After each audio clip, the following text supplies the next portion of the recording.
amasabi enka aba ne ho no ade ye nku de sra enka nyina sibetu na we de na ni so be so che sasere cha homa enye no nko wasa capsules so edi dwuma so oba wo afichikomu ha ye ochima no ntimi mayi ye wotwa bere amra mo no ye ensubo ne tagugu no ye ode po aha no enso ensa kabasa capsules bi memene a ebesese na amna ya oba asima ye ne yemu ewbomu me stomach upset ama no ntumi ne di ye ne ha no hwade ne na ni prunsu mema ensubo ne bi emi free be ma ba ama ne mema sam akofo enso nya basa capsules bi memene a ebesese na mema sam ACP asita o man ba bi e tondo bi a so kabasa capsules ene basa ointment bi ato atufo mfra 0244 267725 0244 267725 basa capsules o man sum dia ba fie basa ointment be ni nyina hey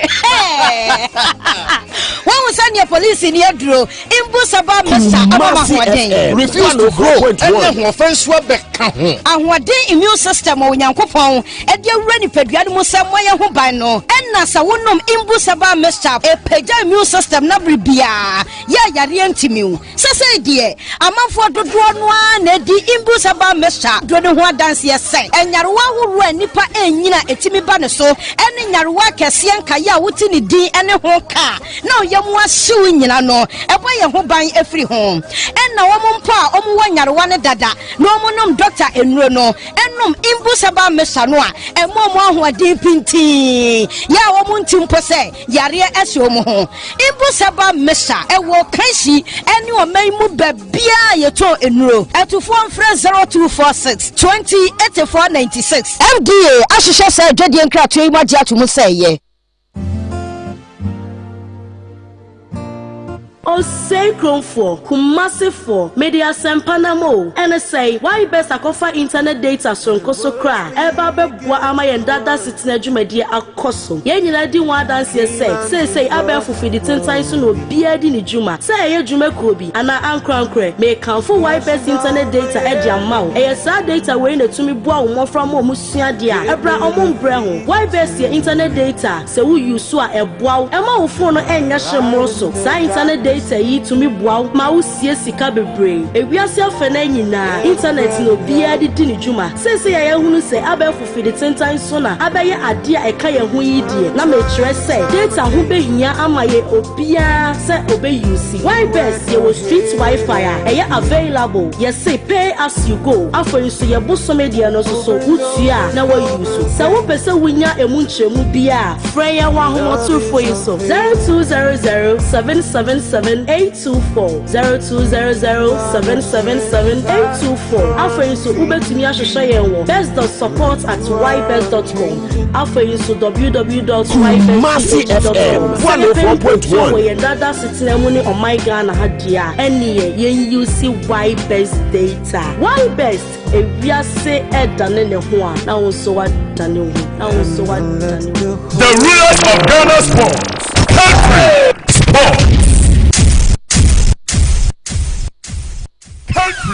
sports Kekere adwaba yamako wakasa bom wangrafo che komote abonklenke sports band na wutie no fafidie ne to Kumasi FM 104.1 aha ne tie country sports ehom ne yeka ensempa na kyerɛw ensemda no ehom ne yeka kyerɛw me say country sports ewo Kumasi FM panie to su mu kura yehunu ne yeka kyerɛw asɛm a bɛka kyerɛw no yenkobisa wo bia simple man atena se mandke watena se Edmond watena se Judama otuatua Krobia Santimesi foreign sports no de brow amano nsemu obede ena ekro no somebody ka cho say Yesu wo hono mo a Peter memmo mpae ka wasem nyina che Yesu o ti ase aboa bia dore sade a osu aboa prako aboa bia dore sade a osu prako munya din na muntie country sports ewo Kumasi 104.1 bedasi of Ghana sports country sports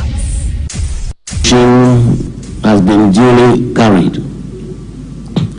Now we come to a very interesting part again where we want all your cooperation to support the board to do the job is doing for you. First, let me acknowledge that this board has stayed for too long.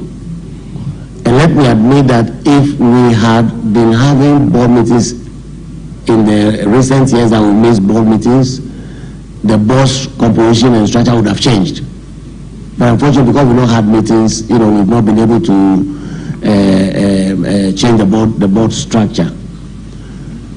Ordinarily, percent of the board members should be retiring and be offering themselves, if they want, for re-election. As I had assured you, we want to have another board meeting early next year, and we have in our mind February. The financial head is here. I'm sure the accounts will be audited before the end of the year. We expect to finish auditing the accounts for 2022-23 before the end of the year. And if we do, we'll have another AGM in February. We want to be as current as possible. We can feel proud that our company is being managed very well. Of course, we hope that by then we would have also closed the rights issue, okay, and come here and celebrate, you know, a debt-free or a near debt-free Accra Suffolk, okay. The special request I want to make of members is that we approve the continuation of the board members up to the next board meeting, up to the next AGM. You give us your mandate just for the next few months until the next AGM, so we can do the proper thing and restructure the entire board. Because we have not obtained from members those, we have not been able to work on the members who have to retire and therefore ask them to, you know, represent themselves for election. So what I'm trying to say therefore is that we all are offering ourselves for re-election, and I want you to give us that mandate just for the rest of the time until the next board meeting, when we will now see a complete restructuring of the board. What did I say? Well, okay, thank you. Next AGM, when we will restructure the entire board. You know, I mean, this board is done quite a bit up to now. We want to see to the completion of Podeman, and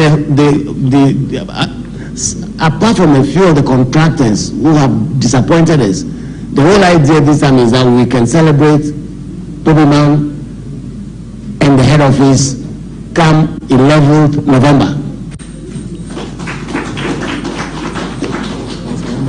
Yes, when you go there, the security gates are almost completed. The security buildings, the security posts are almost completed for the two main gates. The two smaller gates, they don't have security posts, only the small gates. But the main two gates, the two main gates, the old one that we were using when we were doing the residence and the offices, the security post is virtually done, and the same with the main gate when you're coming from the main road. The gates themselves, the metal gates, are all already done. Now they're going to put them on the rollers so they can roll, you know. We want to get all of these things done ideally so we can celebrate the two projects, Podeman and head office, come 11th November. As that we just honor this board with the opportunity to celebrate this project, and then the term of the board, you know, comes to close next AGM. So next AGM, the board members will be voting for new board members that will be proposing. So if this makes sense, what I want is that someone who supports this idea wants to, you know, propose acceptance of this resolution, will rise and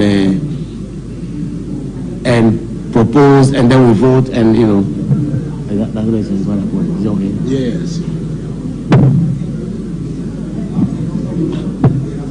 Yeah.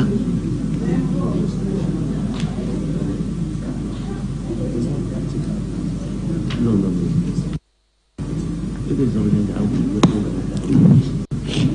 Okay, once again, I'm Farouk Zakari. Please, I would like to know the Women Project, the name of the title of the project, the name. And then 2, we also like to know the duration of the project, funding, terms of payment of the project, and the name of the land title. Yes. These are the simple things I would like to know. Thank you. Okay, a very quick one. The land is owned by, Hearts of Oak. We have had to go and renegotiate the transaction with the chiefs and elders of Obiman. Okay? And I think at one time they were like 2 separate lands brought together. We had to bring 2 separate lands together in one lease agreement. That is, and the owner is Hearts of Oak. The owner is Accra Hearts of Oak. When we have the lease extended, everything was renegotiated. The boundary better defined, 2 plots coming together as one, new lease, extended lease with the relevant required payments. So that's the improvement, the land. Is that okay? So basically it's for Accra Hearts of Oak. Yes. Who else? I just want to know. I mean, why the doubt? It's Accra Hearts of Oak project. Yes, because somebody can also be asking, does the head of football Accra Hearts of Oak? It's for Hearts of Oak. Because what? We have been hearing the team belongs to someone. Which team? Accra Hearts of Oak belongs to someone. Of course, it belongs to people. Yes, so I would like to know because I'm also part of Accra Hearts of Oak. So the Accra Hearts of Oak belongs to who? The owners. Sir, don't get me wrong. So don't get me wrong. Indirectly. Don't get me wrong. Indirectly.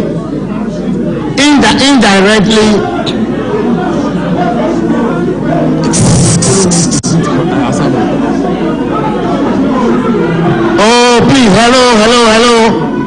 We are having this.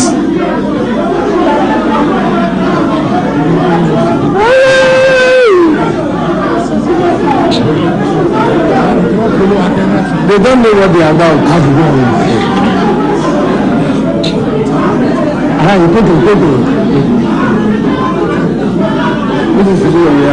Just a small question.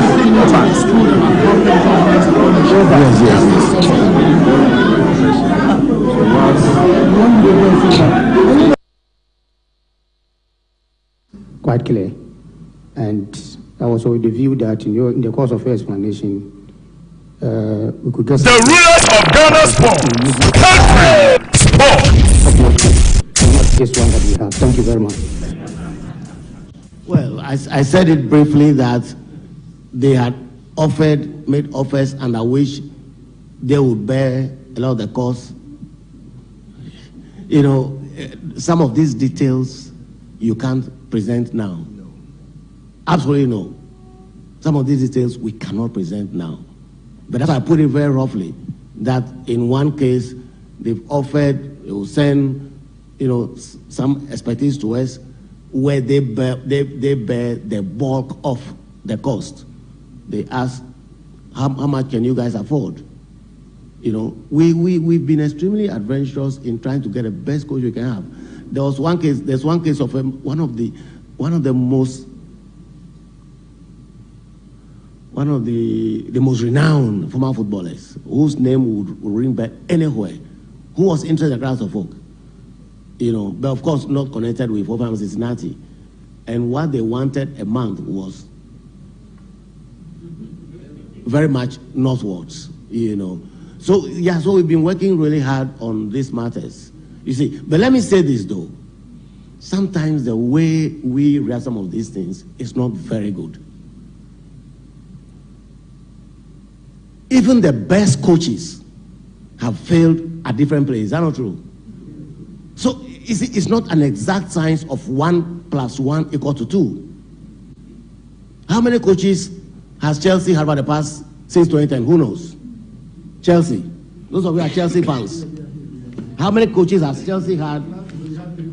Last season, 3 coaches.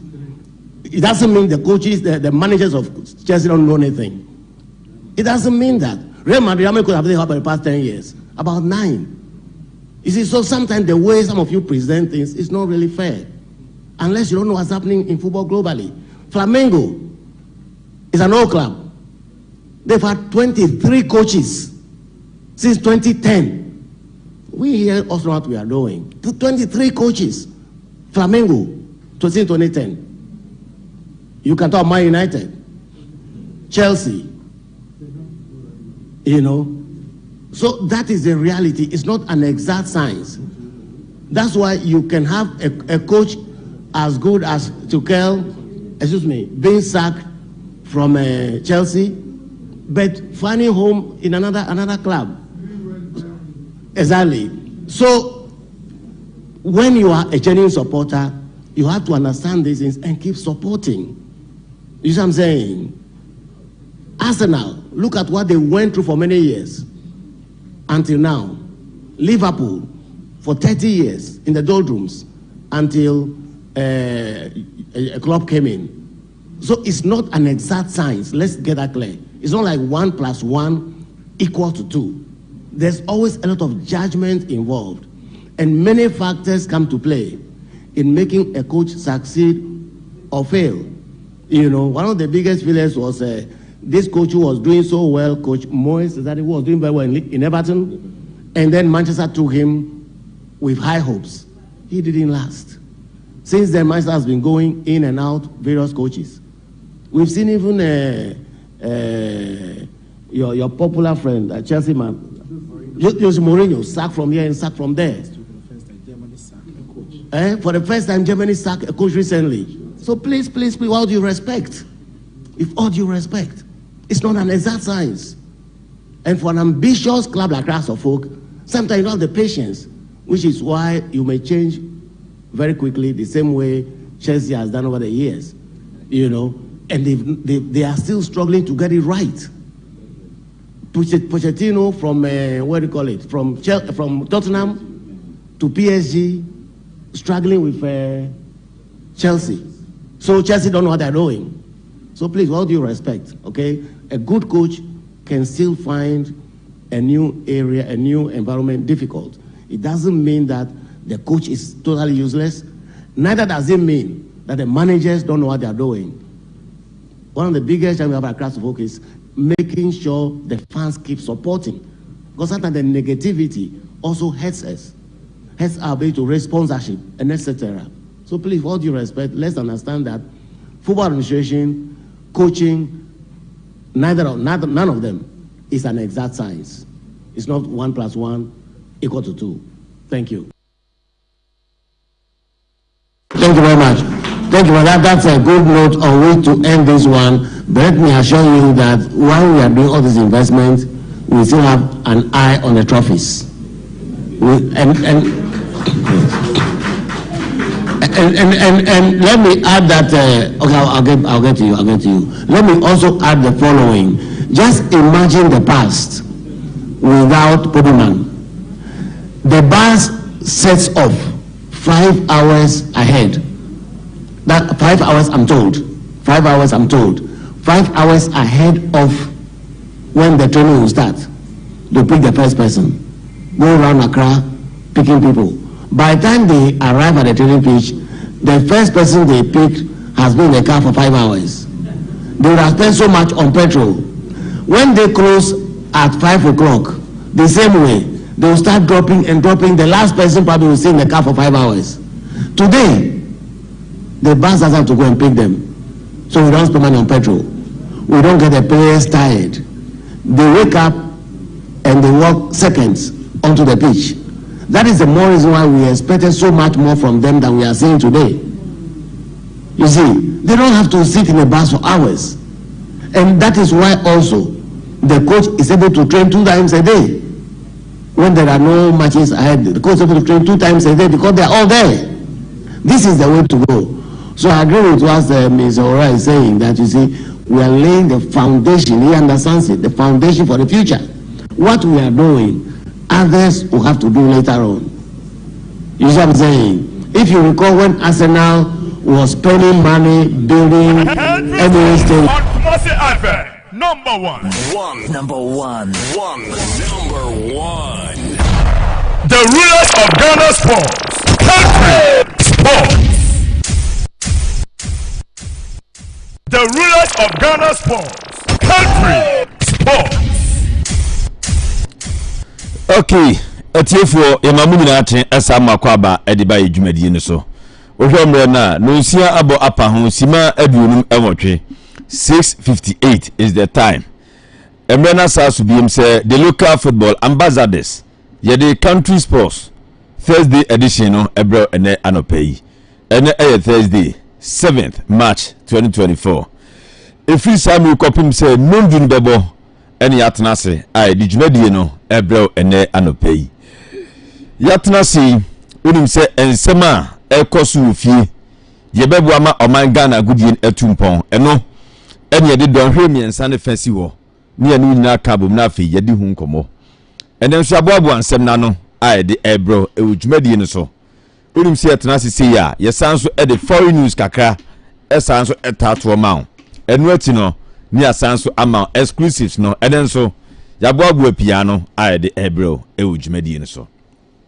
Message line no 0531 65 0099 0531 65 0099 and afi oko Facebook so address no KUMASI104.1 FM on Facebook.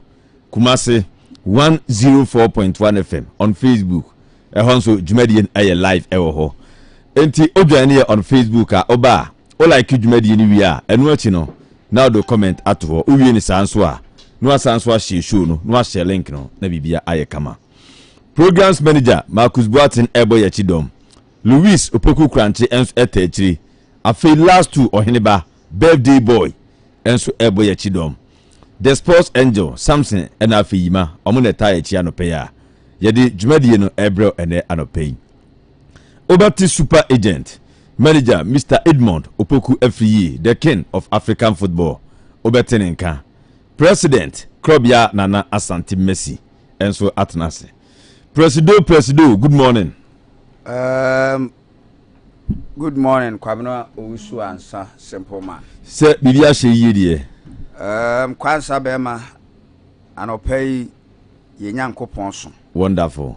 Na se official unofficial obi ahoye. Oh, Kwabena na kwakoya fofide obi ahoye. Why not? Oh yeah, we said ya fofida. Oh yes. And holiday, yes. And holiday. Ghana Gusu will be 67. And holiday. Your birthday no. And holiday. Wonderful. That no me nam social media nam ko hu ade bi o. No me say. See Ghana co pension kra na ade o 67 there. Aw say we nipa nke o say ofiri adwuma man akwada bi be show. We ni person ofiri won ma akwada bi be show quick. What you say? Na wo ofiri won ma akwada bi be show na ye hwe na dwuma nsoso a wa ya o sa akwada no be dey. Ebe show. Indiano pay no se Ghana co pensioner. Na dwuma wa ye ne se na hu na dwuma no. Nke so dem. Oh. Nke so dem. They wo catch Ghana no. Nke so Ghana dem. Ghana ne. Asumbi a we enjoy. De o say. Asumbi a we enjoy o Ghana hey. O sa che Ghana too. Na Ghana for nkwa na enjoy asumbi. Ghana for baby fu hu omo ho no. Ghana for nkwa na enjoy asumbi. O hwe. Amani obia enjoy asumbi. Ba ye de na ya asumbi mu na ye te no kwabra eno man enye. O predo hwe ye nuanu Liberia Sierra Leone ne ade. Hwe de asisi mire bi atwam. Tuya no watwa waje omo sa nkofo na wa bo no twom. Ujoma ko he. Ye ko bo foforo nso e. Ujoma ko he predo. Ye ko bo foforo nso de ne ye pa. Indiana boss o de Ghana etum. Me di ni tum. Oh, in fact, President video you're very, very wicked. Dabi, me ye ubia me what I say. No credit, and I'm there, ma. Tibidi ni tum. Na say Ghana kwabra uti. Uti. Senka ye I think so best stop you hammer. Adie no. stop it. I have one more, you know. Beautiful. Hey. This are more the Kwame Lu Baby Wooms is here. It do Chigana too. Aren't you into Tigana nya de papa bia o kai. O ko pension. Sir, auditors never know call the Tigana obey them. Ada Ghana this Ghana. Odi Ghana this Ghana o na djuma. Why you no mabasa? 67 years in say auditors na ba na say e ko audit na.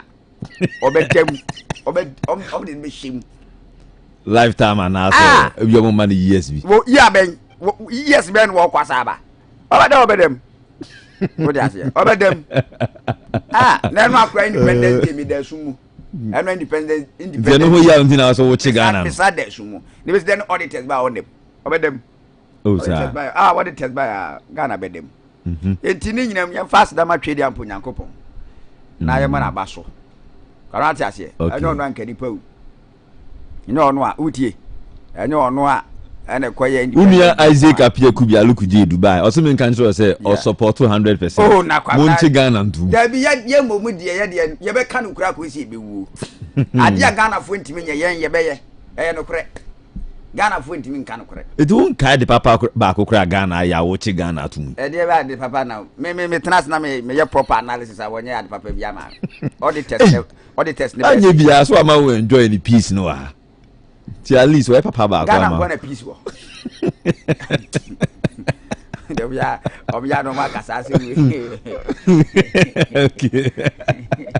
Bia no ma kasa se we na we. Hey, you that is any on so cry na so kabana won sa we. And then my dear so. Don't say don't use machine na ni ya so no ma de machine here. O man environment na. Do ni Ghana nyanda kwa dem. Uti. Me auditors ne ba no be audit me a. Uti. Uti. O me say stand me adwuma. Wo na o GMV. Ana camera capture. The camera capture. Okay. We are not ashamed to celebrate our Independence Day. Alukuje na diaba. Alukuje no. Eti yamampai. Why? Okay, upon Kabori say, Cobra president, for the first time in your life, you have said the truth. Okay, that's the first time I can't agree with you. Every day can you? There were Pon Kabori. Obasa soon, every day can't agree. Pon Kabori, Muno Mabubu, you go, Masun, say, no crowd, be a make community. And a moon said, Nene, for the first time I make kind of correct. Made a no correct cardiac cabana. Wouldn't the Ghana birthday in Kionsuana? Kaya no see.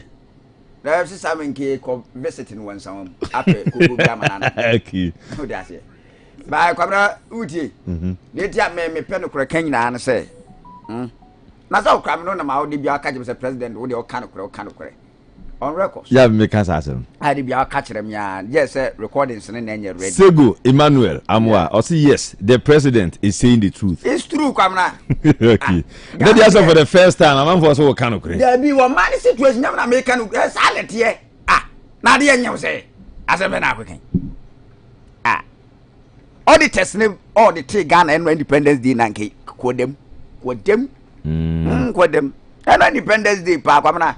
Me pe Champions League ahwa ma metifie ya che Madrid free warm me a me hwade ya mu an fam na Independence Day ya to the bua mon hwe da na mudum light no mon hwe da na kakra da na mudum light na so ya mon hwe kakra Independence Day na mudum light what you say okay and from I agree with the president this morning en ha ho pi kwabena en ha ho pi ya na no peso ne krom asade wi aba na se be duru be mire bi ayi NDC 4 peso so so dun so to wo mdin na we hu so be finish wo kwa so de so no sa no hye pa enti na make us auditors ne ba no be audit wo ma we ya obedam kan ma yan celebrate independence ko ma no hyensa wo ya pensu bi de akoma no wo o ma we de nsa wo straight na se wo nya celebration kra nsa wo straight go bi aba auditors ne ba yeso president only Ghana ni yi de nsema ke canopy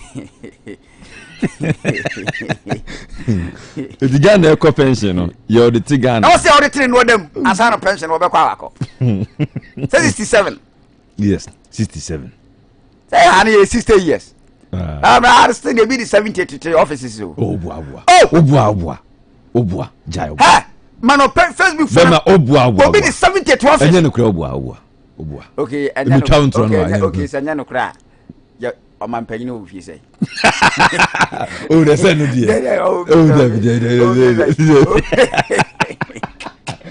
enye no asa ni eka enye no asa ni eka o man panyin o fi say enye no asa ni eka Peter Menu or say president papa oh omunya utie ka che Peter no say utie me pese kwabra me ko independence this year elections no the baby the okay ken na the ko na last time man ko atimi every vote no nti wo so pese obe president for Ghana okay Tetelesta I mean ko busa mahwefo Facebook Tetelesta Freedom Party Tetelesta Freedom Party TFP. Yeah. Okay. Ujabaku. Sir. Tetelesta Azan Freedom Party. Uja Azan oh. One fan show. One two said in. Wa. Uji be free.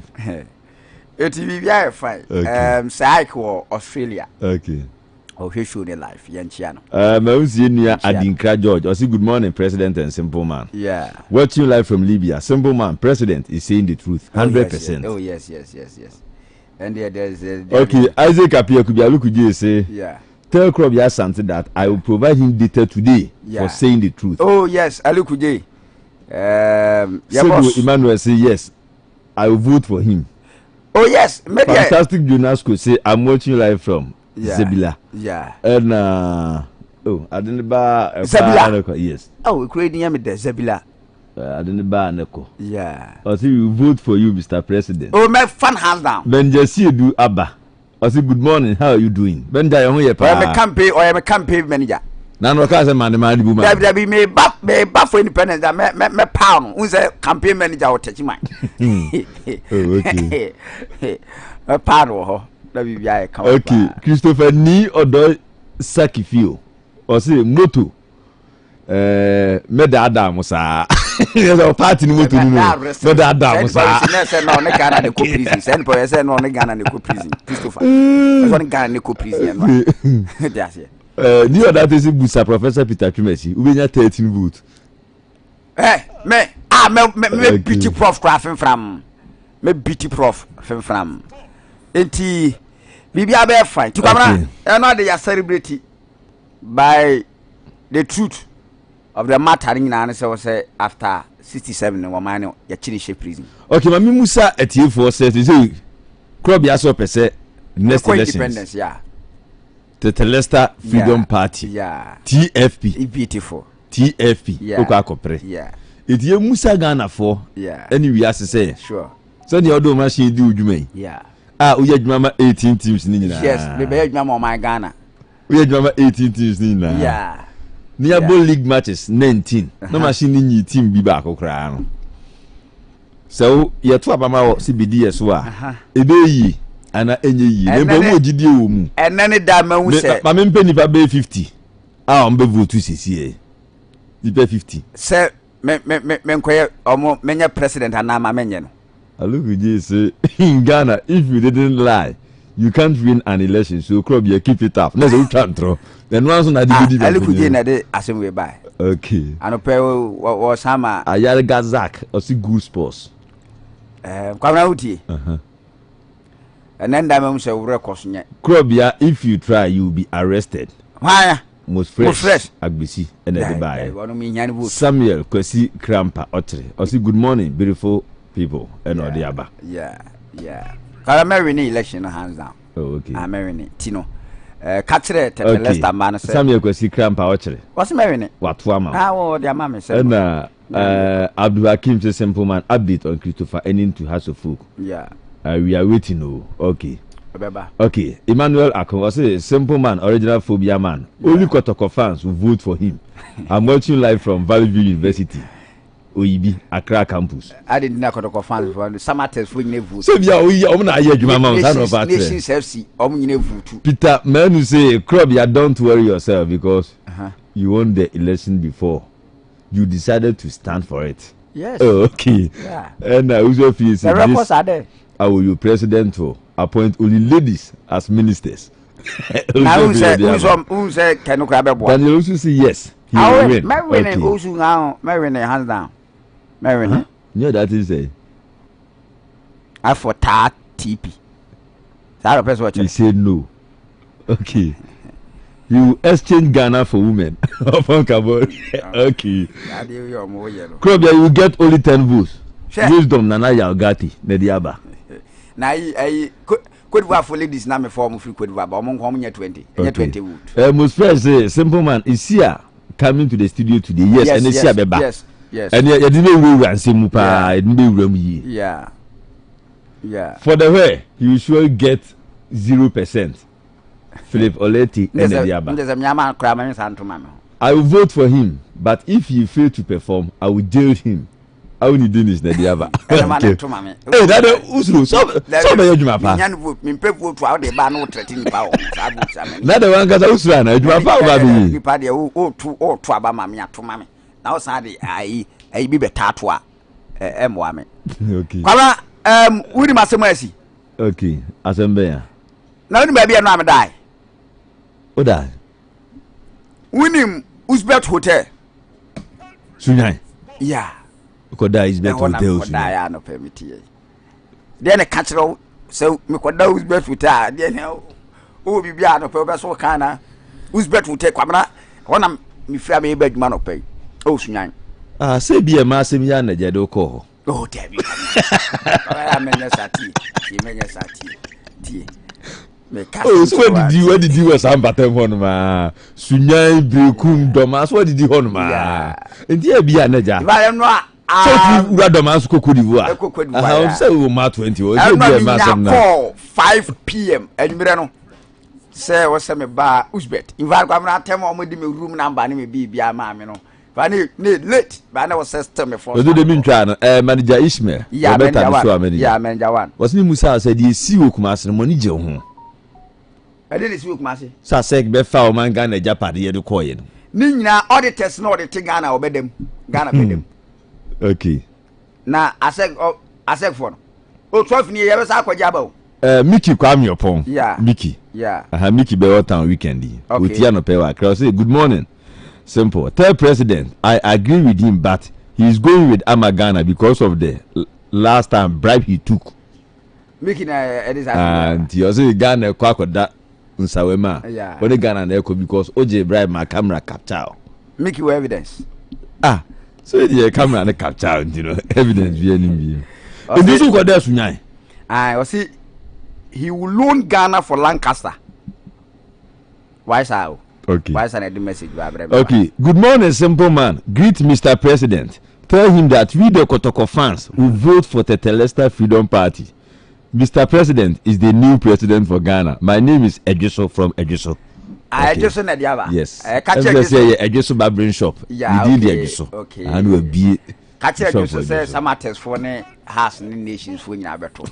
Okay. Has for in Abeto. Na 18 Premier League class me you want it. Kara makoda sunyan. Uzbek Hotel. Dey na do call ho. Ya dem call ne say na e was me share penfo bi for very short and important meeting. Very short and important. Very important and short. In fact, when the nimpa. Masa, over Sunam Cassetia no Piana. The over Sunam Cassetia. Oh, so over your normal of it. Will be a guy. So over, I'm sure you will be a man. My cousin, Akota, Uzbek Hotel. In fact, a very short and important meeting. What just here? And no, I come and share and penufo no camera. A meeting, no woody. Meet you. I mean, I'd met Nanny Wins and Bababontin. Meeting no. Meeting no honorable Alexander Nana Bibio. No meeting. No meeting, I say. What did you Mobiana? So neighbor fufu see you. Sir. By pen from no question idea. Who's in the team? DBB United. DBB. Yeah. One president. Yeah. It is since one LED MPP party no. Okay. Okay. Yes. So yes. I know me who know meeting as one the size you mabo for akwata no. Abo for see you. I know president ma DBB. Me who know meeting as enwa. But I was very shocked say no be meeting no.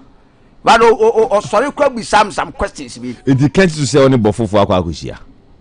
Since na akode sunyan. Masa meeting na me call ye no utie asem na me ka kire me say a very short and important meeting. Ma call Uzbek hotel akoda ho e wo sunyan e na maba kumase. Me ba be to amadwuma so as president. Esi I don't know one koda nkran na koda sunyan. Nkran for frame meeting. Nkran for ma frame meeting. Sunyan for na frame meeting na makọ aba. What I say? It didn't come on the course of meeting us. Very important and short. How to say? A very important and short meeting. I'm going important. Short. Also, you're short, my. Massa, may you, Mamma? Maybe President, me report my wow about some cycle. Men I'm in committee. I'm in report. Oh, yeah, it took us one casa. It's a meeting a successful. Na come now. So important and short meeting. As I is successful. Yeah. If I am not tell me could do na emperifoni nyama ye no Uzbek phone ma good reception that. And who could be like say okra na hu hiam to me na no mo twa me wutie. Me na no mo twem say me hotel room. Who could do got na ha no mo mai. O say there's a mun ni bu okra man so bi ba. Mama free kumasi akwatena so ya no ho ne ma. Akwatena sia ma no omo to sisi omo sorry so omo kwadwo ma home. Ah do che no mbufu o no sorry ti me ba na me call it what. Why fast you were baby on. Eti kora mawie why? Why the meeting was a successful one. Na meeting mu wi na bofofo na sresra na. Bofofo. Are bofofo mo ko ba bia na.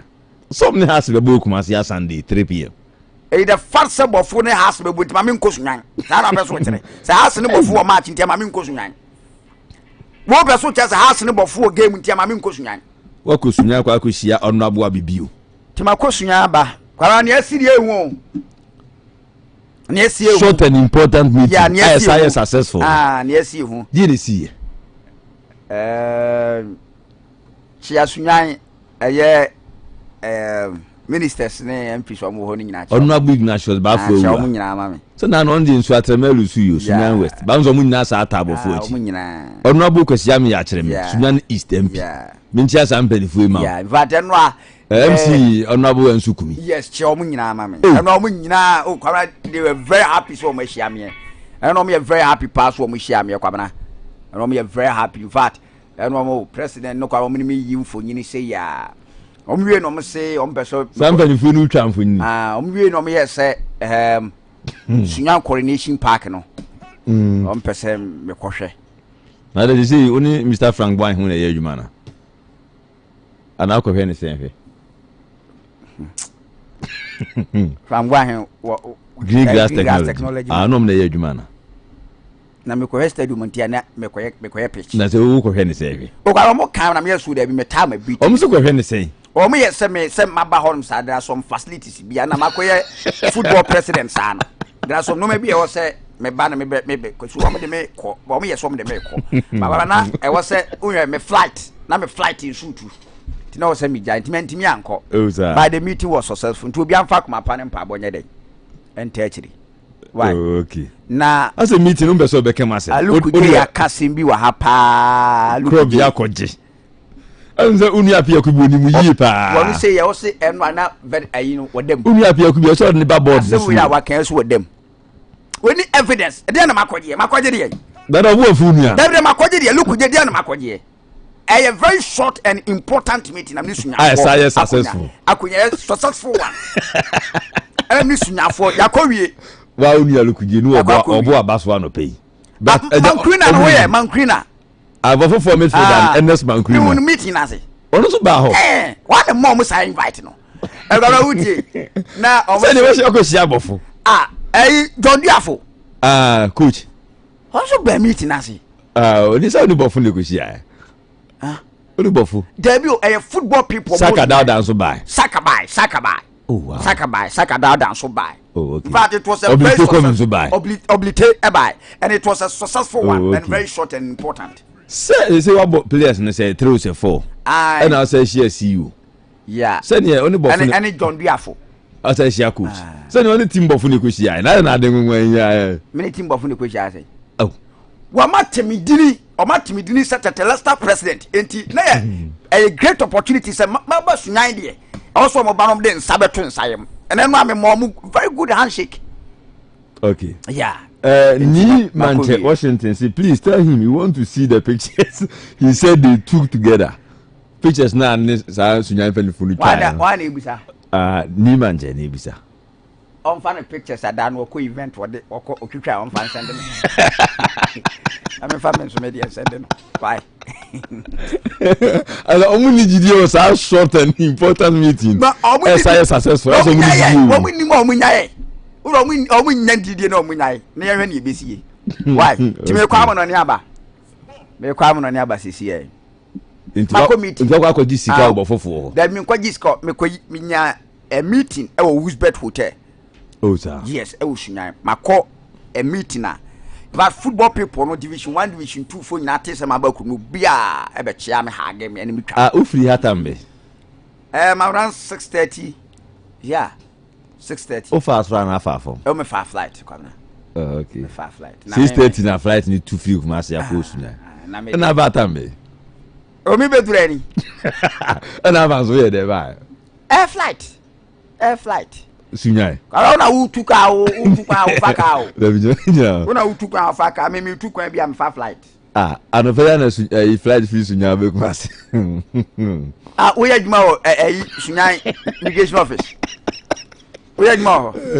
From one me ebi so mo time me book flight. From the so me kon me from the so mo. Okay. Ti anofaya na do aba bidru. Na de me ba enra. Enra na de me buy. Okay. It means we are now how many hours? Oh, come here, take it just 1 hour 30 minutes.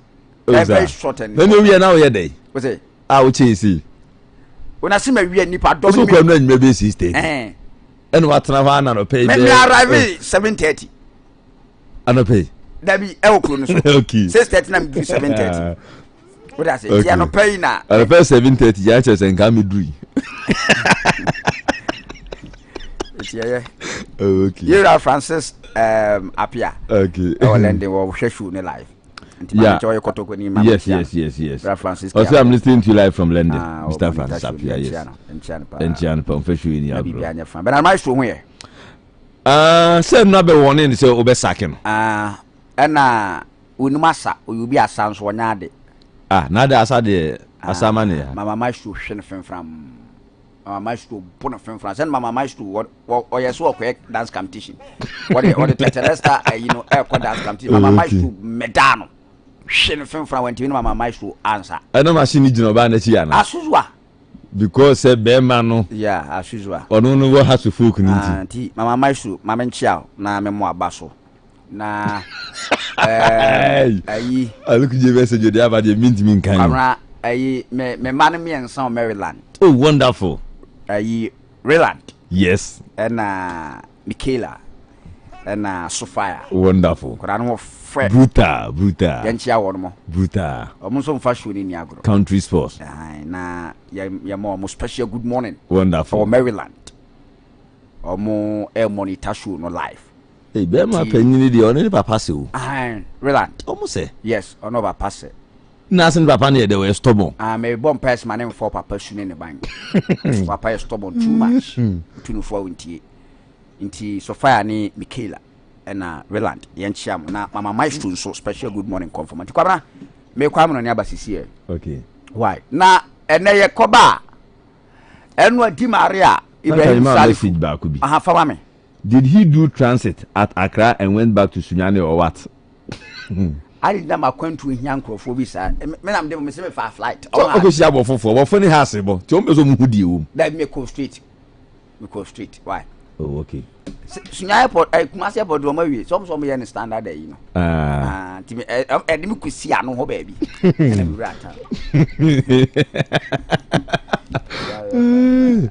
I say media, yes, Madame Fubia. We are saying passport, Krauni. Okay. President. So we are saying. I now understand why Krobia Sante want to become Ghana president. Nana can promise. Hey, I see Andy Henekai. Medras Yahan. There be your dear Dan man. What I mean, Matthias. Okay. Danase. Almost on Besomu or flight ticket. No. Everyone on Besomu. Oh, message never. I look at you, crown, so act like so. So, Besomu. The flight ticket. Message show us your flight ticket. Minkofi ne onko family wa bra meeting ko nya so. Okay, Wesley apia na the message ne ba. Ono ane de be ba ha ho. Ono ane de be ba ha ho. Na ntukamna. O yibra no mo mfere. O se, fa be no mo mfere. Na me de me no ma nyina kofie. Eno ma sunyanfo de ma me, nyina me de ni nyina kogu fie. Oh, ti president. Mo mo mfa Fransa nya ko show. Ane ba ane ebe me de mama ansa na ma sore. Why? Okay. Is that some man for new mu gidie sa o? Omo mu gidie ne nipa bi na tenkrofo bi achi. O yes ade. Okay. Me kwa ba na Matisi asem ko du yen so nkomodie no French kasa piem. Asuzo. Na so the French to form. Me da ko meet na menka French. Boy French the yen kakra. Say we do one we be for no kwa no receptionist no moti ka French. Yes. Mu shia me monsieur presidente. And the name is president. Oh, okay. Omidia seta sunyan bebia. Okay. Monsieur presidente bonsoir, c'est bonsoir. Ça va bien? Oh, yes. So yeah, we starting meeting no meeting. So mbusa say ubedi how many days so some kind of French kase. Win the di ojidi and di la porridge the rice ball the fufu and kwala dog it's my main castle. Omukaze e chire di no aduane no ho. You teacher ni o. Ma be brem ho. What kwala san different. Odi fufu, the porridge, the rice ball, the konkonte di mo fight to smam why. Did you konkonte? Na French. Omaka abeti say. French for omaka abeti say. Did you konkonte? Onte French inti me kana e wasum bebre. O se di konkonte.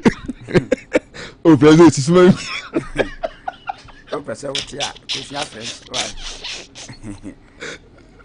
This be to almost have konkonte o. No busa French kase. I'm interested. Fa. You do come so and search ya. Okay. I want some the paboni ni bi. Share for him. Na ope fugu men ma sia no pay. And I'm say kan there. Also so as me ti mutu ozu. Right bro. French. Okay. The porridge. Kuku. Ni na French. Okay. And they are for feeder. Yes, okay. How do you accuse this president and lies? Okay. Okay. So the appointee too was on board on the flight. Okay. Also feeling you, sir. There's a sense man. You also mbusa say. No person almost say one. Oh no, man say why? Oh, manager naked man the message aba. No say honey dey say repeat man. Oh, we say media. And ya no. We say Kara dey nya oh, Nickers is man. I am a common. Come on, you tell na say wuti. And the woman now. The rice balls, kunkunti, porridge. Kunkunti, the fufu, the porridge. Oh, okay. Nina bemo. Say some boko to consider your friendship. Yeah, santi kutuku. Omizam like how is kotoko. Omizam you do ashanti kutuku. I'm sure kotoko is fine. Okay. French, you know French language. Kotoko yankana kotoko. Omkanze kutuku.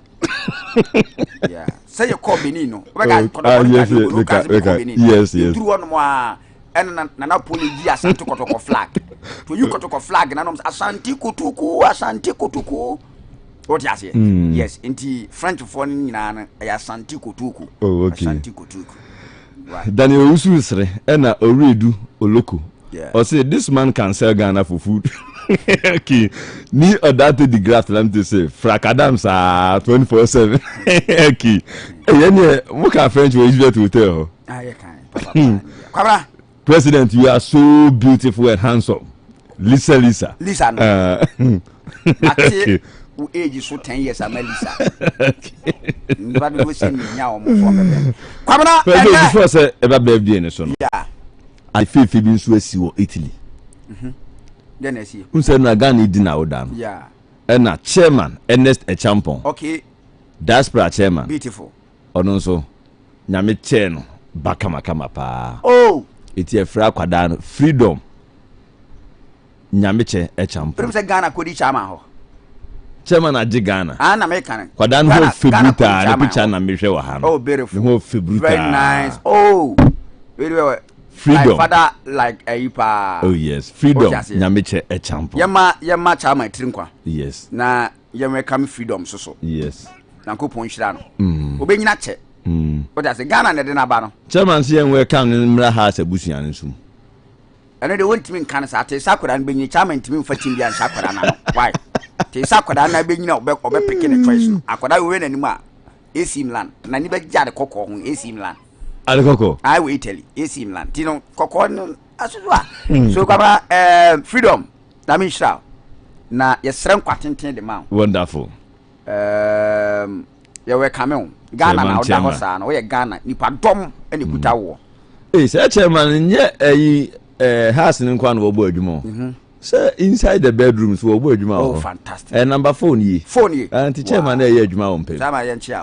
Chairman. Wo tie anim. Tie anim. Okay. Sama tie anim. Eti freedom. Ura icon si krobia. Icon abotre wa bia be fine. Tino ya we come freedom na bibia anya fine pa. Okay. Chama ya mo aba so congratulations to you chairman. Okay, and the birthday akese nso wo ne. Kwabena boame na oba no ho fin ya we hye no. Me ne one eye wankasa o manager Naked Man. Good. Me na kwa asante bema. Wonderful. Vat ene Frida Kwaboa Kwabra ene obapa 18 birthday. Wonderful. Yes, Frida Kwaboa 18 birthday. Obapa Frida na dasu. What I say? Wono eye event liaison and hostess ewo Labadi Beach Hotel. Hey. Very nice, beautiful lady. No fair. And you say the aja. No fair. Hey, one that. Oh, one kind. Yes. Yes. Aja. I'm very focused through her. Yeah. Eti mene wo ene miankasa mena na kwa asante. Naked the striker kwa mo. And ye wish obapa. Special happy Naked the striker. Yeah. Or striker or baby yeah. On the pitch, any angle. Oh, wonderful. Enti Frida Kwaboa. Naked so the asante. And also the asante. No. Okay. No ma on takrase. Eno mutubo mu. Wonderful. Nti mu. Enyanwa. Frida. No go febuta. Labadi Beach Hotel. Wasa bi na chikama. Yes. Oh, wonderful. No fair papa. It is special birthday come from Obapa. Yes, no family. So we association mo hono na. So can't. By you borrow dieters no. Oh, okay. Me na kwa asante no. Okay. Them na kwa asante o board no so. Special birthday. Krobia and beautiful things. The toast na oni alukuja ma on sa message no. Yeah, enti special happy birthday enko emfa amount. Wonderful. And then so why never could see Joshua? Hey. KUMASI FM. Last two. And then birthday. Producer. And then the birthday. And then birthday. Enti why never could see Joshua? Special happy birthday in confirm amount. It's run quite the amount. Me also win it 104.1 years. Oh, he never that's one. That's one. Very nice, beautiful, gentle guy. Oh, he never. That's one. He never na fan who just last two. TV this one. Birthday in confirm amount. Very handsome and humble guy. Nankopon man kwatentena hodi wo na bibia nso enye fine. Oh, he never na hwe the time. Wonderful. City chani pa. Okay. Yemi you. You know he never hansa. Yeah. Na birthday girl hwan? And I just say be we are. Oh, he never birthday girl. we are na yabisa na afi ana ho anu ye ni bed ni wa fix it ya enya sa manfo bi o e ma ne nya odene yeah we are na wa fix it ya ba eh ohini ba ti special birthday in confirm last two and then so slim planning our daban on so birthday ne slim planning good and slim planning on so birthday or daban we free we producer Luis Alberto honum na eba enti slim planning special happy birthday and confirm ye pa nyankopon man kwatentena hodin ewum na bibia nso enye fine pa enti slim planning so na da so no good or so na da so no the whole thing it is special birthday confirm slim planning once upon a time DJ ewa ha DJ Kali hey, DJ Kelly. You didn't birthday. Precise FM and we didn't do mama precise FM. Oh, okay. Everything in catch. DJ Kelly. Sir Kelly. Yes. It is special birthday in confirm DJ Kelly. Also 80 the birthday and into so Jensen. Hey. DJ Kelly. DJ Kelly that's Kelly. And then I would enjoy the birthday no and it's your boy you made my precise FM. T Kelly. Hey, Sir Kelly need in the birthday. Sir Kelly is on TV. Oh, me Kaisa na no ada kura ni mu hankra busa se amodwumawura na ekona na. Da no. Odnante no to fam busa se adwumawura na ekona na. Enti kwamna yenyina so. Yes, mienu bi wa hanti yakoba. Me koba na watie no edefu na memfa resource na na afie yemra fie. Eno adi Maria Ibrahim Salifu situation no. Emre ni nti yanti eni hu nkomo ba be ka ho asem be kwa ba be ka ho asem Ibrahim Salifu di Maria good the situation no ene Richmond Lamte situation Dezemu Kuala situation Ghana Premier League week number 20 no send na FA it go key no kwa woni po obedie me kwa ba be abeya die bi ye be hwe teams ni mienu uti strikers ni mienu mabo 8 goals no Mukwala Hamza na ya hwe one mo provide assist ne de man ne likely say you be we no anya assist more de bo atontenam good because house with Maria na house wo Lamtia Kotoko Lamtia e pai house with Maria Kotoko Lamtia so baby be decide ade re Rangers no okay because Di Maria ne da Hamza chia wuti ana masa nwade bi wuti mame nkobra e interesting story e me hwade won sisi Kasim Sisi why na bua Mukwala ba e wani mu ho yes ti boss na film ti wankwa so sisi no etimi ya dwuma sonku bi edema Hamza e me pewuwe ba Asante Kotoko de no e Mukwala na ya hwe Richmond Lamte wa bra house fonso wo Ibrahim Salifu in the house was Salifu no sisi ni support the fanated no Asante Kotoko wo deze ana deze na Kotoko wo no wo hwe Richmond Lamte wa bra Isaac Opone mama no e come sadom de tuntenam okay nya house lake eye Rangers om de ball tuntenam ana nya Kotoko nso so ewo eye Rangers om de ball tuntenam good eti be hwe Hamza any deze nya wo gina yi penoma ye supply ewo tef no so good ye kwa ba be hwe good what I say because the last we nya so sanko for me nu ba go ki race party na snatch ate but this year comment enna na dwumi sorry am hwade ni dinas bako ye nya not no style not no over bako kwaja bako yes enwoma e be boama bako akwaja bako no enna me kwa ba me ahwe no okay Maunse Abdul Hakim Musu Busa yeah I say we need more update on Christopher into House of Folk. Yeah. I ba be kan no dia. Ba be kan ho. Oba no dia. But ya kwa ba be hwe sansem no. Why? Yes. Ya kwa ba be hwe sansem ni nyina na ya di ho nkomo. Na Kosa Mebuadu nso ni Brikum Chelsea no. Say no omukolu shoot. Omukolu YouTube at. So de nye tuga sa no. David tuga wo nya sesa no makura. Chelsea fans be some share technical team pa o. Om technical team no. Pe no mpe so mo ye ne de. Zone say coach Harry Campbell. Depends on how emra dodo ombedie sure because two guard ya can say or for the rest of the season pen na only communication director member oben ye ni oben ye twen ye nti no so ya de a ye behwe you say you be bana bo system na fa na o san kojo obo na no so no age so sa ko fa foforo sa be dane say ne no na bi accept so no yeah coach kura no coach Samuel Buodu ko Owusu Tuga Matisse Liberia national team no ene so da ho o ma contact no na Tuga so wo hwa national team no and will be taking decision. Tuga national team no Chelsea there no option to renew. Okay obo season ni we am say you been kura confirm my okay sa na tie okay Liberia national team no so no omo so contact coach Samuel Buodu obesom di adwuma ne man Matisse nkomo akoso banka Tuga wonhwe no wonya ayi no club no national team ni de wuduru pempen so obi aho nko apogye aye ba wo start adwuma no emranti brem sei na uti wo start adwuma no emranti brem sei na inu kwan so ko rest uti inu kwan so ko rest o se ugina na so uti na uye adwuma no ye ni ye koduru level bi so level bi ansa no and Richmond Lamti ni Di Maria we office abana kotokoni has in suku to 8,000 ni adena se hwa na ejina betu omfu so omuntra na omunko ba isimi no na se ede ayeyi kwamna we else ye yusu na be so yi no ma me kakra bi na me kan asem bi kire me tu omfu so omuntra ha na so omunko omuntra agere nti bia na Liberia sika na so so esine brekum de no brekum Chelsea nano dia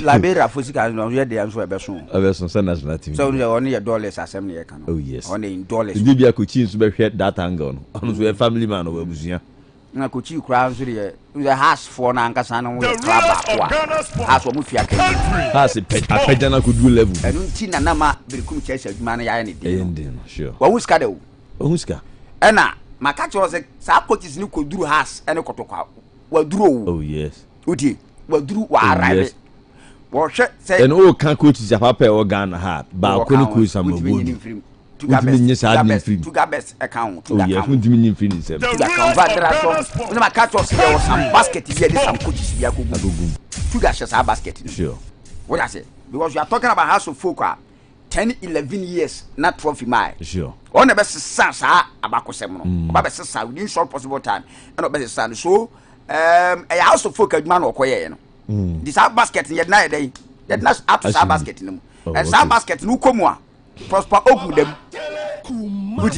Tuga them maso problem category bi omo show could Bashir here for no yes and the approach one ma omo negotiation is different sure udi omo negotiation is different now kofa John Duafo udi negotiation is be different offer some board yes negotiation here dey different offer coach from Paul Manso Mayanga negotiation be different sure offer coach Eyema Sokro negotiation be different so your some basket bi na make catch us say clubs ni bi ni sa coaches ni dey eko uti sa coaches no so omo be da kwan a sa top clubs no omo akono de good obebo kotoko no abo house of folk to extend Media Sporting Club yes omo na sa basket ni sa coaches no wo ho no de dey edema wo no mo eti brekum Chelsea situation na wo ka say Liberia for na wura mu ne de e very difficult ade what you say enti bibia be fine pa but Chelsea so me ko di nkomo a de matini so mbeso mji league no and they be some league na so mo kwa African so dia and me nyesho so mbeja makochi akwa ni duru ati iska Mr. Mufadu Antoine Ubedna na kwa minkedia mzo beke kam ye be ba be hwe se see kra no sad dream ni reality utie makote se on se ne nansa na me kan se mbi kire before se coach e be sounds ye so nam no di nkobo bi se coach Hamza kra nso no nkomodie bi akoso nkomodie bi akoso se nansa na me kan sa na kan sa asem na kire se coach Hamza nso men se nkomo bi ayede akoso mbezo mo twini bi wura technical team nkura and senkai ho so be solid oh yes and kwara don't forget say baby abrekum Chelsea for down league no omo je yeye oh yes and it's unfortunate said this technical team na kwamna wo mo build no the middle of the season sure say you best start season anka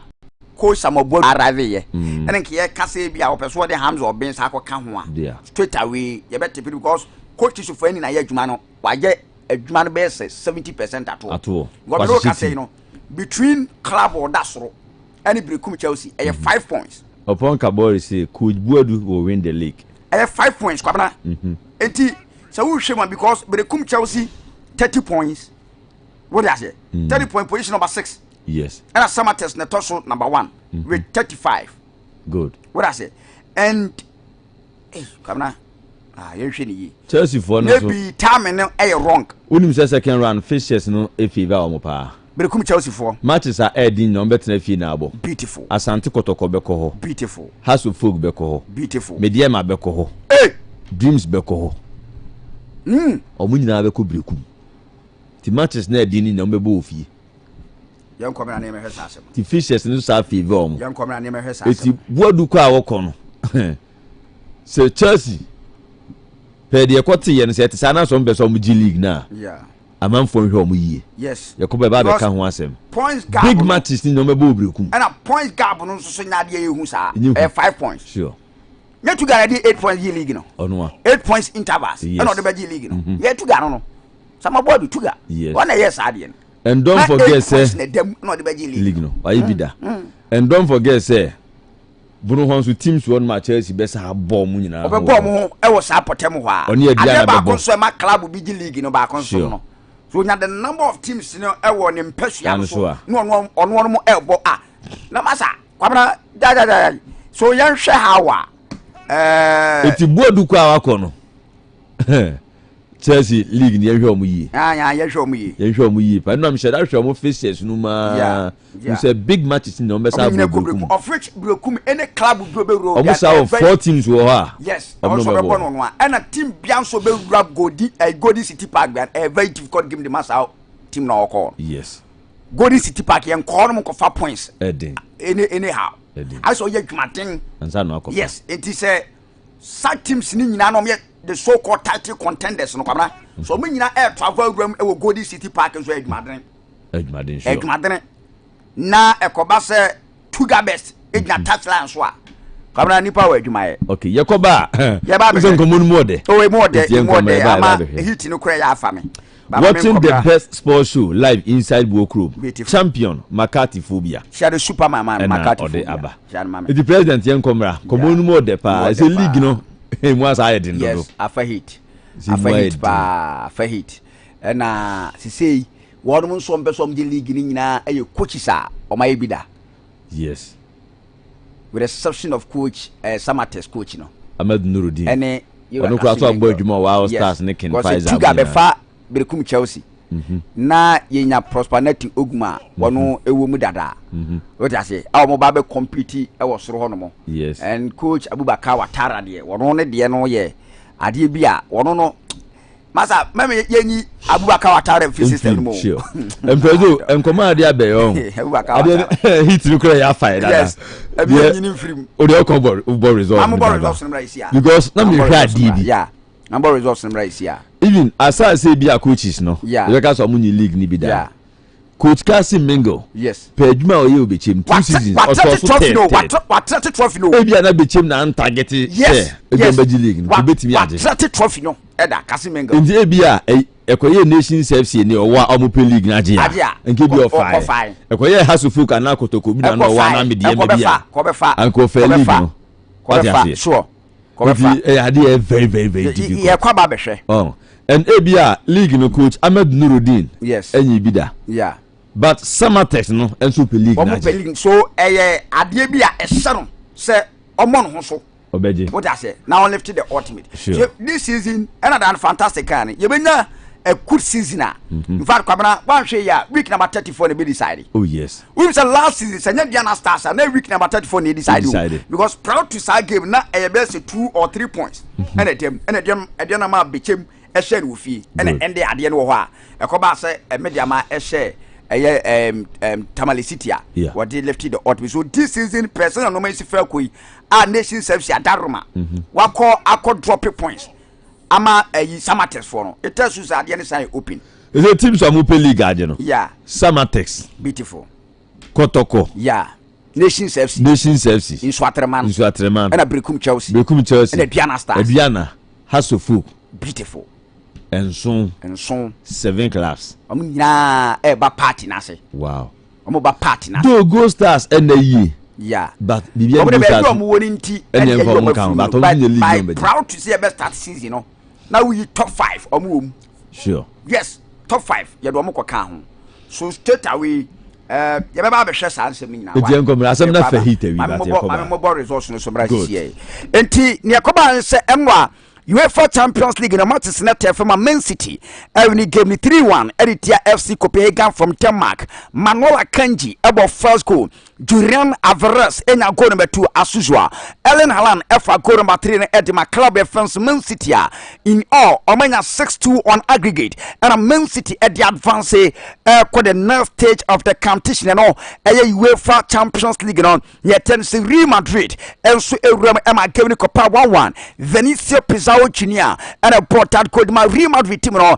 Emma Kobasu Willie Oban and Swati Karma RB Lipstick in all na Atena Kwakuye 2-1 on aggregate and a Real Madrid team no at the advance for the quarters and no UEFA Champions League nyame atumene UEFA Europa games in RTFM Sporting C Place one and Tiano one Atlanta Emma after 90 game ko 1-1 I mean front to just a boy from Paulinho and a portad called my Sporting CP team no Yekonya Jean-Lucas Kamaka on ever take out Atlanta nyame atuma and Thursday games and second Karabakh Afghan FK by Ophel Vakusen and 5:45 AS Roma team no boss Brighton and Off Albion and at 5:45 Sparta Bra elbow Liverpool and at 5:45 AC Milan elbow Slovan and no Slavan Pra na afe Benfica abo Rangers team no Freiburg elbow Western United Olympique de Marseille and Villarreal ebewie ni nyina UEFA Europa games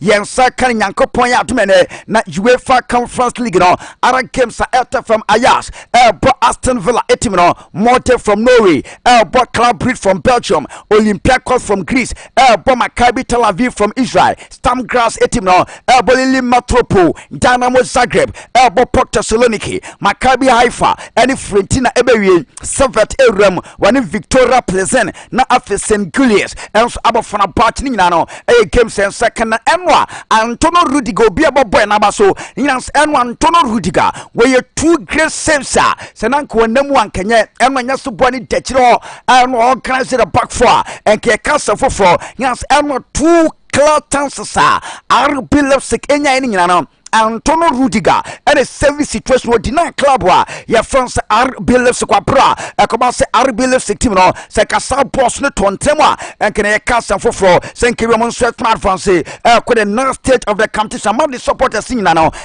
Antonio Rudiger baso na me front to ya support ya France Xavi Simons ekosunye na ko se enwa RB Leipzig o menya kunya team advance and run into the quarters no 20-year-old Xavi Simons we play Edma RB Leipzig team no akrani ekosinyans enwa we get chances more on the field of play enwa kwadani esuni nyina na ye console se on kana come Antonio yem obese return very strongly ni nyina enwa na boy from the kama and Xavi Simons after this season or return for adwane club ye force Paris Saint-Germain team no we ko UEFA Champions League ma this season Upe players omashe goal to drop enwa go back kwa Erling Haaland eserma Man City wetime adwane boys omashe goal to draw ewo Champions League mo ne tie ense boy ya France Hurricane this season Champions League mo one about 6 goals eno echi Erling Haaland this season also about 6 goals ama Kylian Mbappe also about 6 goals so we mo boys nyansa this season Champions League mo oman sweat mashe goal to draw ewo UEFA Champions League mo ya won semprance ma the station so I mean front to just Erling Haaland and was Sandy Goa was Sharma Man City and one winning game 3-1 and it FC Copenhagen coming ISL Brennan ne 37 games awabo our Champions League no na only 41 goals wa emu 5 assists and after film no ne 10 say coming 70.9 minutes biaron boy ni eshe go our Champions League mo eno inform striker Erling Braut Haaland and all set the record street na Real Madrid team no my main front to just 2023-2024 you run with Champions League game on my boring na no omo ewini ni nyina 7 games omo boy omo wini ni nyina enwa na RB Leipzig it me stop side no bra omo so enyo omo first draw afasa 2023-2024 UEFA Champions League soccer season being concerned RB Leipzig stop Madrid enwa omo ekopa game 1-1 e was Santiago de Bernabeu na Manchester City team no omo be the first English team omo win 10 consecutive UEFA Champions League games and Man City or be the first English club. That club will be every England. Now, Ongram having the first 10 games now, and no air the scout priest of Man City, and no Pep Guardiola, and then the boys let's set the record straight. Now, Oko Europa. Champions League set club will be Engram not 10 consecutive UEFA Champions League games. When to me I win in England, you turn to Real Madrid 2014-2015 and Real Madrid has set the record straight and watch 2019-2020. Bayern Munich echo 10 consecutive games and so winning in England and in Manchester City and so to the record straight and all eka from Eba now after the game and Ura your first second to lot is what come up Piaswati saying Yankupon Eya Tuma the quarter finals games ebetoda awe UEFA Champions League no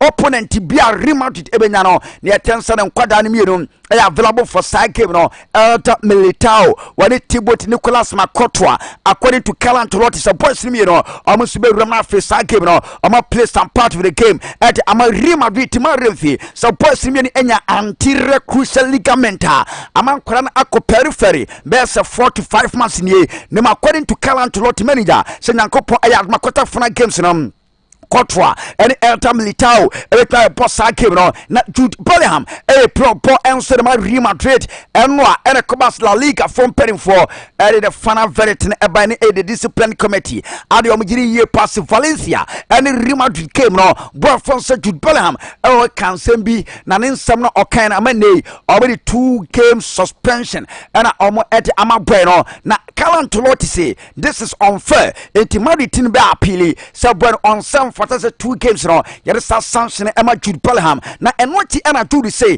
waro kaden an wanwa ni nyan say ensamwa that day na on one kasa playmate no and Valencia boys ne kan no bi no score kan na si dey na money 2 game suspension o yiri ye pass some suspending na wa accept ade no on full support and so Emma Real Madrid team no and Jude Bellingham na sanction eltuda Hurricane eso come opiaswate say we a turning point wa break ba so much Lazio Lazio 3-1 and moment advance into the quarterfinals a Champions League on was a turning point at my Bayern Munich team no and watching also Thomas Tuchel here now some now aka say season kwana we ya or koni nyina no wogiri ye pass e asema e ha dwene na club ne kan konti e ho be nya se so manager echo na bi plan so etimi e kama Manchester City nyame ya atuma ne attention next week Manchester City likely opponent to Bena our Champions League quarter final draw 3 clubs where Man City bet mabomu bako Real Madrid, Bayern Munich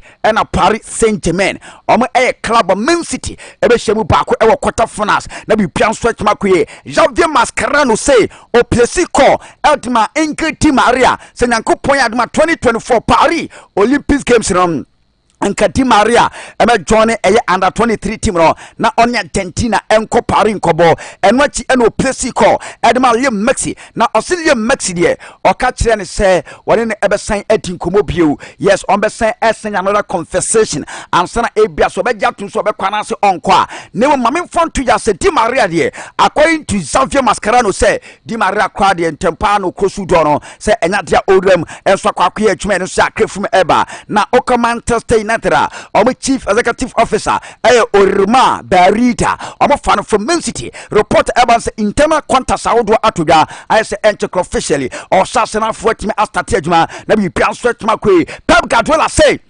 most what is 6-2 I qualify etia Copenhagen Emre Monko bisa Real Madrid one RB Leipzig abo group primo Oceano and force RB Leipzig Emre and ade na to Madrid Santiago de Bernabeu Madrid any one more game 1-1 it was see team bienwa Emre na me atuma say orem na FA Cup wakwa koye adwuma afe Luton Town one more ekwa kowie it ogiri se game bienwa Emre monko be se Carlo Ancelotti ni Madrid team no so omuhia RB Leipzig omuhuni say Carlo Ancelotti na ne eban say prosecutor's office. You see, you're a man of 5 years, yet it's a sentence. Uncle demand ya, untia tax. Na kalan to says he can wet ya, Mazamon check him confess me. What ya at Chakra story 8 years ago. ISS can wet ya, Tiben Mama say be a nay. Prosecutor's office or Masha Serison 7 about young Choman so with him. One Killian and Papi ending Kobo, da bang and Oba, or that's so no some part 3 times for 80 years. It had a cliff. My Koba say, I'll be lipstick. One me a film, our champions the ground of 16 per Apevui. I'm a Bristol Dortmund 2025 FIFA Club World Cup on Dortmund, and so Ebeko na Afaka representative from Germany. Na Yakobusa ya council say one kasa opesa otna beyond or current contract with Barcelona, and I say yes I do. And answer ya council at stand 7 etuya so Koswatna Barcelona president one Laporta say opesa what the lifetime contract. Emma Boya, your friend Sir Ronald Arrejo, and Ensma Wana Porter, and San Sabre Ertuga, Cisse, as pre-quarter, on a size telling the contract on at the Amman Ewa Atletico de Madrid till the year 2025, and Cisse as pre-quarter tanko, as well as 10 the contract years. Na kwa about me sampa or your matured yepa. Emma only gonna associate catch United from penning for Oman Sans Aquadano, United from penning for Rejati, Oman Fast advice no. Near Shene Pan say. Temwa na Ellen Halan, Alpodma Modi, etimno, na